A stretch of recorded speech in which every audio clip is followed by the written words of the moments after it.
बिस्मिल्लाहिर्रहमानिर्रहीम। अस्सलाम वालेकुम रहमतुल्लाहि व बरकातुहू। अल्लाहुम्मा सल्ली अला सय्यिदिना मुहम्मद व अला आलि सय्यिदिना मुहम्मद। अस्सलाम वालेकुम dear students. This is a revision video from week 1 to week 8। तो इसमें हम जो है वो चीता चीता बातें जो हमने पढ़ी हैं उनको कवर करेंगे और I will little bit speed up my voice tempo. So let's start. This is distributed database system, week 1 to week 8. I am Mohammad Naman Iqbal and Barani Institute of Information Technology. तो students जो सबसे पहले हमने जब course start किया था तो जो सबसे पहले हमने चीज़ देखी थी वो रिलेशनल अलजेब्रा था। रिलेशनल अलजेब्रा में हमने कुछ ऑपरेटर्स पढ़े थे और कुछ ऑपरेंड। ऑपरेंड जो थे वो हमेशा टेबल होते थे। तो जो पहला ऑपरेटर हम लोगों ने देखा था वो था प्रोजेक्शन ऑपरेटर, जिसको पाई भी कहा जाता है। और प्रोजेक्शन ऑपरेटर बेसिकली क्या है, इसका सिंबल जो है वो बेसिकली पाई है। और बेसिकली ये क्यों यूज़ होता है ताकि डेटा जो प्रोजेक्ट किया जा सके। डेटा प्रोजेक्ट करने का मतलब है कि डेटा को डिस्प्ले किया जा सके।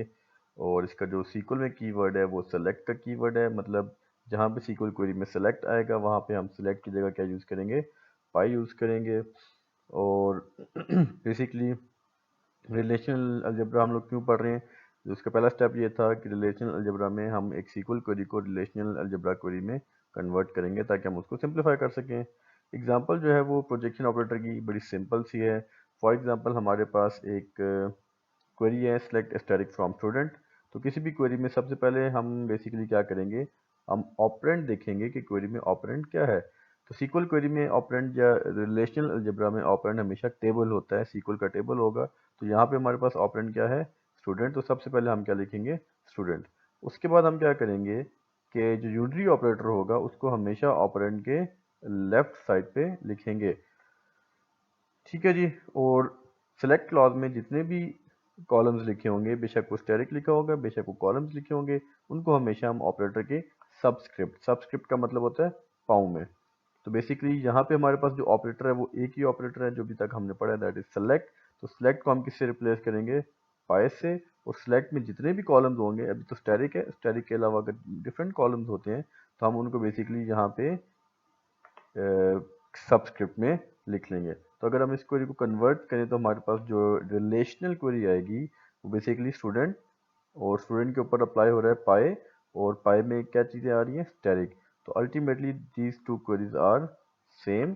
ये वाली क्वेरी एसक्यूएल में है और ये बेसिकली रिलेशनल अलजेब्रिक फॉर्म में है। नेक्स्ट ऑपरेटर जो हमने देखा था वो था sigma operator. Sigma operator basically उसका जो सिंबल है वो इस तरह का एक राउंड और ऊपर एक बार सी होती है उसके। तो सिग्मा ऑपरेटर बेसिकली किस लिए यूज़ होता है कि स्पेसिफिक रोज गेट करने के लिए, कि आपके टेबल में लेट्स 10 रोज हैं और आपने उसमें से 5 गेट करनी है, तो उसके लिए बेसिकली क्या यूज़ होता है, सिग्मा। और सिग्मा जो है वो बेसिकली उसका जो ऑल्टरनेट है दैट इज वेयर क्लॉज। तो बेसिकली सीक्वल क्वेरी में जहाँ पे वेयर क्लॉज होगा वहाँ पे हम वेयर क्लॉज की जगह क्या यूज़ करेंगे, रिलेशनल में सिग्मा ऑपरेटर। तो we can replace sigma with the this symbol. अच्छा, यूनरी ऑपरेटर है तो आपको पता है यूनरी ऑपरेटर हमेशा जो है वो ऑपरेंड के लेफ्ट साइड पे लिखा जाता है, और ऑपरेंड हमेशा हमारे पास क्या होगा, कोई सीक्वल का टेबल होगा। फॉर एग्जांपल हमारे पास एक टेबल है स्टूडेंट का जिसमें कुछ कॉलम्स हैं और हम इस क्वेरी को बेसिकली कन्वर्ट करना चाहते हैं रिलेशनल अलजेब्रा में। तो सबसे पहले बेसिकली हम क्या देखते हैं कि हमारी क्वेरी में ऑपरेंड क्या है। तो ऑपरेंड हमेशा टेबल होगा और यहाँ पे जो टेबल है वो बेसिकली स्टूडेंट का टेबल है। उसके बाद हमने देखना है कि इस क्वेरी में ऑपरेटर कौन से हैं। तो अभी तक हमने दो ऑपरेटर पढ़े हैं, सिलेक्ट का और वेयर का। तो सिलेक्ट को हम रिप्लेस करेंगे पाई से और वेयर को हम रिप्लेस करेंगे सिग्मा से। अब हमने देखना है कि सिलेक्ट और वेयर में से पहले किसकी बारी आएगी, क्योंकि एट अ टाइम एक ही ऑपरेटर अप्लाई होता है, एक से ज़्यादा ऑपरेटर अप्लाई नहीं होंगे। तो बेसिकली सिलेक्ट और वेयर में जब भी दोनों एक होंगे तो हमेशा हम प्रायोरिटी देंगे किसको, वेयर को। तो यहाँ पे हमारे पास जो क्वेरी बनेगी ऑपरेंड, और वेयर क्लॉज की जगह हमने लगाया सिग्मा, और वेयर क्लॉज में जितना भी जो उसका कंडीशन थी वो सारी की सारी सिग्मा के सबस्क्रिप्ट में। यहाँ पे एक बात इंपॉर्टेंट है कि और जो है वो that is replaced by V operator और and is replaced by cap operator. अब हमने सिर्फ सिग्मा अप्लाई किया, दिस इज स्टेप 1, और स्टेप 1 की आउटपुट बेसिकली हमारे पास ये आएगी जहाँ पे सिटी इस्लामाबाद है या CGPA ग्रेटर देन 3.5। तो ये 5 रोज उसने रीड की और आंसर में हमारे पास कितनी रोज आई, 3। पर क्योंकि हमारी क्वेरी में सेलेक्ट भी था, तो अब इस क्वेरी के ऊपर हम बेसिकली क्या अप्लाई करेंगे, सिलेक्ट। जब हम सिलेक्ट अप्लाई करेंगे तो उसकी जगह हम लिखेंगे पाई ऑपरेटर, और पाई में जितने भी कॉलम थे वो सारे के सारे उसके सबस्क्रिप्ट में। अब जब इस डेटा के ऊपर पाई अप्लाई होगा तो हमारे पास जो आउटपुट आएगी वो बेसिकली जिसमें 2 कॉलम्स हैं, नेम और CGPA का। उसके बाद हमने सेट ऑपरेशंस पढ़े थे जिसमें यूनियन, इंटरसेक्शन और सेट डिफरेंस थे। ये सेट ऑपरेटर अप्लाई करने से पहले कुछ रूल्स थे जिनका फुलफिल होना ज़रूरी था। Rule number 1, same number of projected columns from both relation, कि दोनों टेबल्स में से, दो रिलेशन में से प्रोजेक्टेड कॉलम, वो वाले कॉलम होते हैं जो पाई के साथ लिखे होते हैं, उनकी तादाद क्या होनी चाहिए, सेम होनी चाहिए।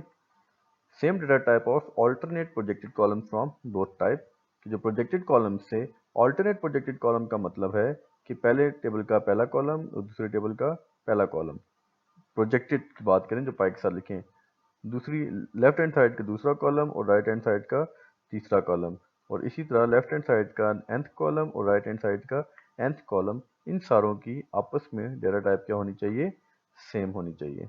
तो जब तक ये दोनों रूल्स फुलफिल नहीं होते तब तक जो है वो यूनियन पॉसिबल नहीं होगा। तो यूनियन, इंटरसेक्शन और सेट डिफरेंस करने से पहले इन दोनों रूल्स का फुलफिल होना लाजमी है। Set operations are not applicable on all type of relation, कि सेट ऑपरेशंस जो है वो हर तरह के रिलेशन के ऊपर अप्लाई नहीं हो सकते। कब अप्लाई होंगे, जब ये वाले दोनों रूल्स जो हैं वो फुलफिल होंगे। Above rules must be satisfied before applying the set operations. अच्छा जी, तो अभी हम देखते हैं कि रूल जो है वो भी हमने पढ़े, उनकी एक छोटी सी एग्जांपल कर लेते हैं। तो लेट अस से हमारे पास एक जो है वो टेबल है स्टूडेंट का, और एक टेबल है हमारे पास एम्प्लॉय का, और हमारे पास एक यूनियन की क्वेरी है। अब हम देखते हैं कि ये वाली क्वेरी जो है वो ये रूल्स के अकॉर्डिंगली इनका यूनियन पॉसिबल है या नहीं है। तो बेसिकली जो रूल्स से पहला रूल ये था कि लेफ्ट हैंड साइड के प्रोजेक्टेड कॉलम्स, मतलब कि जो पाई के साथ लिखे हुए हैं, उन दोनों की तादाद सेम होनी चाहिए। तो अब लेफ्ट साइड पे देखिए कितने कॉलम्स हैं, रजिस्ट्रेशन, नेम, एज 3 कॉलम, और राइट साइड में भी कितने कॉलम है, एम्प्लॉय, नेम, सिटी 3 कॉलम। तो इसका मतलब है लेफ्ट हैंड साइड के प्रोजेक्टेड कॉलम्स 3 है और राइट हैंड साइड के प्रोजेक्टेड कॉलम 3 है। तो रूल नंबर 1 क्या हुआ, सेटिस्फाई हो गया। रूल नंबर 2 ये कहता था कि जो ऑल्टरनेट प्रोजेक्टेड कॉलम्स हैं उनकी डेटा टाइप सेम होनी चाहिए। तो बेसिकली ऑल्टरनेट में पहला कॉलम रजिस्ट्रेशन, यहाँ पे पहला कॉलम एम्प्लॉय आईडी। तो यहाँ पे देखिए रजिस्ट्रेशन जो है वो न्यूमेरिक है और यहाँ पे एम्प्लॉय आईडी भी न्यूमेरिक है, तो दोनों बेसिकली सेम हो गए। दूसरा कॉलम नेम और नेम, तो यहाँ पे नेम देखें स्ट्रिंग डेटा है और यहाँ पे नेम जो है वो स्ट्रिंग डेटा है, तो वो भी सेम हो गया। तीसरे कॉलम में लेफ्ट हैंड साइड पे एज है, राइट हैंड साइड पे सिटी है, तो एज की डेटा टाइप न्यूमेरिक है और सिटी की डेटा टाइप स्ट्रिंग है। तो इसका मतलब है ये वाले कॉलम जो है वो इनकी डेटा टाइप सेम नहीं है, और अगर डेटा टाइप सेम नहीं है तो रूल नंबर 2 वायलेट हो गया। अब ये वाला यूनियन जो है ये पॉसिबल नहीं है। इसी तरह अगर हम एक और एग्जांपल करें तो लेट अस से वही हमारे पास 2 टेबल्स थे। अब हम देखते हैं कि इसका यूनियन पॉसिबल है या नहीं है। तो यहाँ पे देखिए लेफ्ट हैंड साइड पे एक कॉलम, राइट हैंड साइड पे भी एक कॉलम, तो रूल नंबर 1 सेटिस्फाई कि दोनों के प्रोजेक्टेड कॉलम सेम है। रूल नंबर 2 ये कहता है कि ऑल्टरनेट प्रोजेक्टेड कॉलम की डेटा टाइप सेम होनी चाहिए। तो नेम और नेम की डेटा टाइप सेम है, बिल्कुल, यहाँ पे भी स्ट्रिंग है और यहाँ पे भी स्ट्रिंग, तो इनकी डेटा टाइप सेम है। अगर डेटा टाइप सेम है तो रूल नंबर 2 सेटिस्फाई हो गया, और अगर रूल नंबर 2 सेटिस्फाई है तो इसका मतलब है इस क्वेरी का यूनियन जो है वो पॉसिबल है।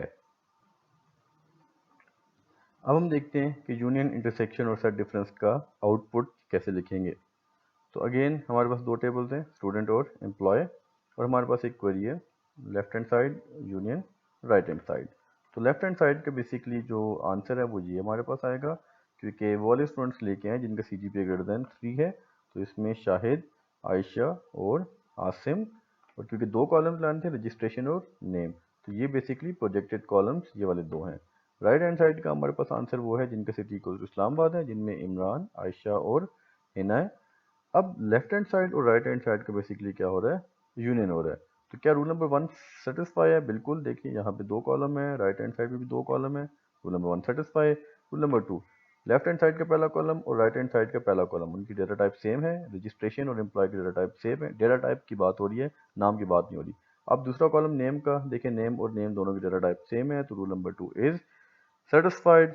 अब इसका सोल्यूशन कैसे लिखेंगे? तो बेसिकली क्योंकि यूनियन है, तो यूनियन क्या करता है, हर रो को सारी की सारी रोज को लिख देगा। यहाँ पे वो सारी की सारी रो देखेगा, अगर कोई रो पहले से लिखी जा चुकी है तो वो उसको दोबारा रिपीट नहीं करेगा। फॉर एग्जांपल सबसे पहले उसने शाहिद लिखा, फिर उसने आयशा वाला रिकॉर्ड लिखा, और फिर उसने आसिम वाला रिकॉर्ड लिखा। क्योंकि इनके नाम ही डिफरेंट थे तो रिपीटिशन नहीं होगी।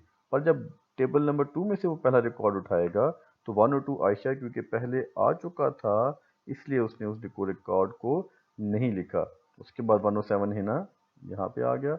अब 101 इमरान, अब देखिए 101 तो यहाँ पे एग्जिस्ट कर रहा है, पर ये 101 शाहिद है और ये 101 इमरान है, तो दोनों में फ़र्क है। और क्योंकि दोनों में फ़र्क है तो इसलिए उसने दोनों रिकॉर्ड्स को लिख दिया। तो this is the solution of union. Union query को सीक्वल में कैसे लिखेंगे? लेफ्ट हैंड साइड की क्वेरी, राइट हैंड साइड की क्वेरी, और यू की जगह बेसिकली क्या लिख लेंगे? यूनियन। तो देखें, select registration name from student where CGPA greater than 3.0, U की जगह यूनियन, और select employee ID name from employee where city equals to Islamabad.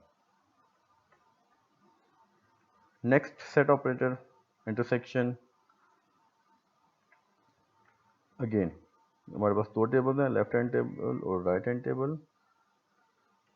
तो हमारे पास ये क्वेरी है जिसमें लेफ्ट हैंड साइड और राइट हैंड साइड और दरमियान में उनका बेसिकली क्या हो रहा है? इंटरसेक्शन हो रहा है। और अब हम देखते हैं कि आया कि इनका यूनियन इंटरसेक्शन पॉसिबल है या नहीं है। तो वो क्योंकि हम पहले बात कर चुके हैं, तो अल्टीमेट बेसिकली इनका यूनियन जो है वो पॉसिबल है। क्यों पॉसिबल है? क्योंकि लेफ्ट हैंड साइड से भी 2 कॉलम है, राइट हैंड से भी 2 कॉलम है, रजिस्ट्रेशन और एम्प्लॉय की डेटा टाइप सेम है, नेम और नेम की डेटा टाइप सेम है। अब अगर हम इनका यूनियन करें तो सिर्फ एक ही रिकॉर्ड आएगा, 102 आयशा। क्यों एक रिकॉर्ड आएगा? क्योंकि लेफ्ट हैंड साइड और राइट हैंड साइड में से सिर्फ वो रिकॉर्ड्स आएंगे जो बिल्कुल एग्जैक्टली सिमिलर है। इंटरसेक्शन क्या करते हैं? दोनों टेबल्स में से कॉमन रिकॉर्ड्स लेके आता है।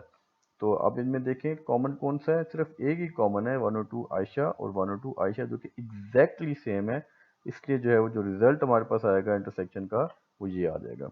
सीक्वल क्वेरी इंटरसेक्शन की एग्जैक्टली यूनियन की तरह की है, पर इंटरसेक्शन ऑपरेटर में हम इंटरसेक्शन नहीं लिखेंगे बल्कि इंटरसेक्ट का कीवर्ड यूज करेंगे, बाकी एग्जैक्टली सेम है। Now coming to the set difference. Again हमारे पास 2 टेबल हैं, स्टूडेंट और एम्प्लॉय। अब हम स्टूडेंट और एम्प्लॉय में देखेंगे कि left hand side set difference जो कि माइनस का ऑपरेटर है, right hand side, left hand side पे एक कॉलम है जिसमें 5 रिकॉर्ड आ रहे हैं, और राइट हैंड साइड में भी एक कॉलम है जिसमें 5 रिकॉर्ड आ रहे हैं। और इनका जो है वो यूनियन सेट डिफरेंस पॉसिबल है क्योंकि दोनों रूल सेटिस्फाई हो रहे हैं। अब सेट डिफरेंस ये करता है कि ऐसे रिकॉर्ड जो लेफ्ट टेबल में हैं और राइट टेबल में नहीं है। तो 101 राइट टेबल में है, ये क्रॉस हो जाएगा। 102 राइट टेबल में है, ये क्रॉस हो जाएगा। 103 राइट टेबल में है, नहीं है, तो ये टिक। 104 राइट टेबल में है, ये क्रॉस। 105 राइट टेबल में नहीं है, तो ये टिक। तो बेसिकली जो हमारे पास आंसर आएगा वो क्या आएगा? Registration 103 and 105। तो सेट डिफरेंस क्या करता है? वो रिकॉर्ड जो लेफ्ट टेबल में है पर राइट टेबल में नहीं है। क्वेरी इसकी एग्जैक्टली जो है वो सेट ऑपरेटर्स की तरह ही है, पर माइनस के ऑपरेटर की जगह हम क्या लिखेंगे? एक्सेप्ट। तो हमारे पास जो है वो ये रिजल्ट जनरेट हो जाएगा।